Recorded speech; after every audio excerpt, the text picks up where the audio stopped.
উত্তরবঙ্গের তৃণমূল নেতা গৌতম দেব আজকে রামনবমীর মিছিল করলো এবং সেখান থেকে জয় শ্রীরাম স্লোগানও দিল। গৌতম দেব জয় শ্রীরাম প্র্যাকটিস করছে, চাঁদারি কুকুরের মতো ভগবান রামের চরণে আশ্রয় নিতে হবে। ভালো জাগরণ ঘটেছে।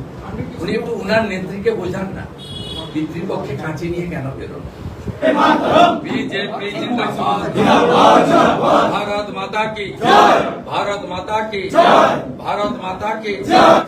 বন্দ্যোপাধ্যায় আজকে বলছেন যে যদি কথা দেয় বিজেপি যে তেলের দাম বাড়াবে না, গ্যাসের দাম বাড়াবে না, তাহলে আমরা 294 আসন থেকে প্রার্থী সরিয়ে নেব, 1 বছর পর্যন্ত দাম বাড়াতে পারবে না। দেখুন, আমি এই কথাটা উত্তর দিতে চাই না, কারণ সরকারে ডায়মন্ড হারবারের মাননীয় সাংসদের কোনো ভূমিকা নেই।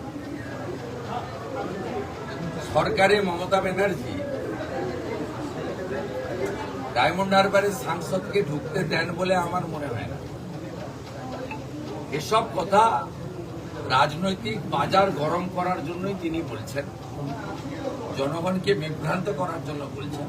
আমি উল্টে তৃণমূল কংগ্রেসের সেকেন্ড ইন কমান্ডকে বলবো, বিহার, উড়িষ্যা, ঝাড়খণ্ড আমাদের প্রতিবেশী, সেখানে পেট্রোল ডিজেলের যে দাম, সেই দামটা বাংলায় করুন, 10-12 টাকা করে কমে যাবে। অভিষেক বন্দ্যোপাধ্যায় কাজটা আগে করুন। এবং রাজস্থানের ভজনলাল শর্মার সরকার, দিল্লির রেখা গুপ্তের সরকার যদি 500 টাকা করে গ্যাস দিতে পারে, তাহলে তৃণমূল কংগ্রেসেরও উচিত পশ্চিমবঙ্গে 500 টাকা করে গ্যাস দেওয়া।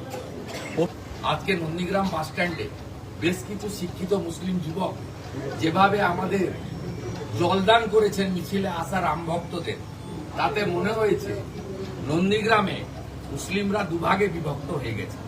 একদল মৌলবাদের পক্ষে, তারা তৃণমূলের সঙ্গে, আরেক দল রাষ্ট্রবাদের পক্ষে, তারা মোদি দিচ্ছে। এ তো আছে, কিন্তু ইলেকশন কমিশন চেষ্টা করছেন। আমার মনে হয় গুন্ডামিটা নিয়ন্ত্রণ করার তারা চেষ্টা করছেন এবং গ্রেপ্তার করার জন্য নির্দেশ দিয়েছেন। যেমন গতকাল বাসন্তীর ঘটনায় আমি জেনেছি 7 জনকে অ্যারেস্ট করা। এই ব্যবস্থাগুলো নেওয়া উচিত। এর মধ্য দিয়ে জঙ্গলরাজ শেষ হবে। একটা সময় উত্তরপ্রদেশ, বিহারেও এইরকম ঘটনা ঘটত। মানুষই পারে, আপনি সবসময় পুলিশ, কেন্দ্রীয় বাহিনী, ইলেকশন কমিশনের উপর নির্ভর হলে হবে না। আপনারও নিজের কিছু দায়িত্ব রয়েছে।